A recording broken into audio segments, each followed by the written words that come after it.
You woke up this morning already behind. It doesn't matter what time of year it is, if you run a dance studio, there is always something in front of you before you've had your first cup of coffee. A schedule to rework, a parent email that needs a response, a teacher situation to handle, a recital to prep, a summer camp to fill, a fall session to plan, a budget that needs attention. And somewhere in the back of your mind, not the front, because there's no room up there, is this thought: I really need to do something about marketing, and I'll get to it when things slow down. I'm Christian with Dance Motion Marketing, and before I explain why this thought is quietly costing you, I want to show you something first. Imagine starting September already ahead. Your returning students rolled right into the new season because the communication and the relationship were maintained all year. And sitting alongside of them are new families who found you over the summer, they came in for a trial, they felt the energy in your studio and enrolled before September even arrived. Your fall events are already scheduled, new students are coming in on a cadence, not a scramble. Your competition team is growing because there are enough students in the levels below feeding it up. You have the enrollment to bring in another teacher. You're working in your zone of genius instead of filling every gap yourself. And the thing that makes all of it possible isn't luck, and it isn't a bigger budget, and it isn't working harder than you already are today. It's a system that's been running in the background the entire time, through every busy season, through every recital, through every moment you didn't think you had time to even think about marketing. I'm gonna show you exactly how that works across this video series. But first, I need you to understand why it's not working right now, because until you see the pattern clearly, the solution won't even make sense. Here's the cycle. See if any version of this sounds familiar. Your busy season hits, whatever that looks like for you. Could be competition season, recital prep, back to school, fall enrollment, whatever it is, it's all consuming. The real proactive and consistent marketing quietly gets pushed to the back. You tell yourself, I'll pick it back up once this is over, and then it's over. You come up for air, and you realize that while you were heads down, parents in your area were out there looking for a dance studio. Some of them found your competitors, some of them are still looking, but you haven't been in front of them in months. So you scramble. You post on social media, you ask your families to spread the word, you throw something at ads and hope it sticks. And some of it works, a little, but you're usually starting from zero again. And in a window that should have been building for months. Then the next busy season comes and the cycle starts all over again. This is what I call the recital trap. Even if recitals aren't the thing that triggers it for you, it's the trap of always planning to get to marketing later. And later never quite comes. Now here's the part I really want to be direct about, because the recital trap isn't just frustrating, it has a real cost, and most studio owners are absorbing it quietly without naming it. The studio that can't break this cycle is the studio that stays the same size year after year. It's the studio where the owner is the first one in and the last one out, where they're covering classes because they can't afford to hire, where they're taking a second job or a third to cover what the studio isn't covering, where they pay everyone else first and hope that there's something left for themselves at the end of each month. That's not what you opened a studio for. You opened it because dance changed your life and you want to give that to other people. That vision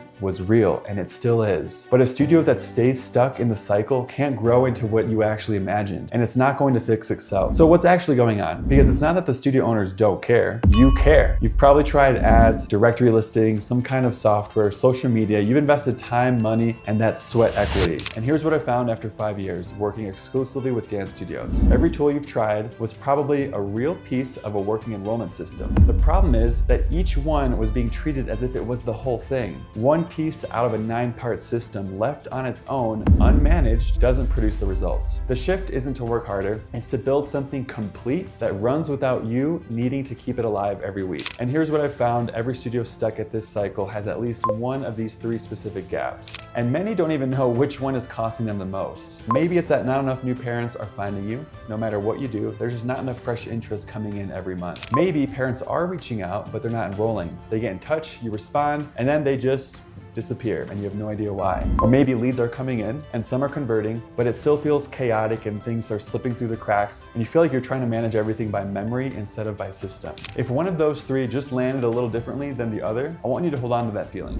In part 2, I'm gonna walk you through the framework behind all 3 of those gaps and what's actually happening inside each one, why things you've tried haven't fully fixed them, and a simple way to score your studio so you know exactly what to focus on first. Then in part 3 of this series, I'm gonna show you what the studio I described at the beginning of this video actually looks like to build, month by month, season by season, so you can see the path from where you are and where you want to be. Head to the next video and I'll see you there.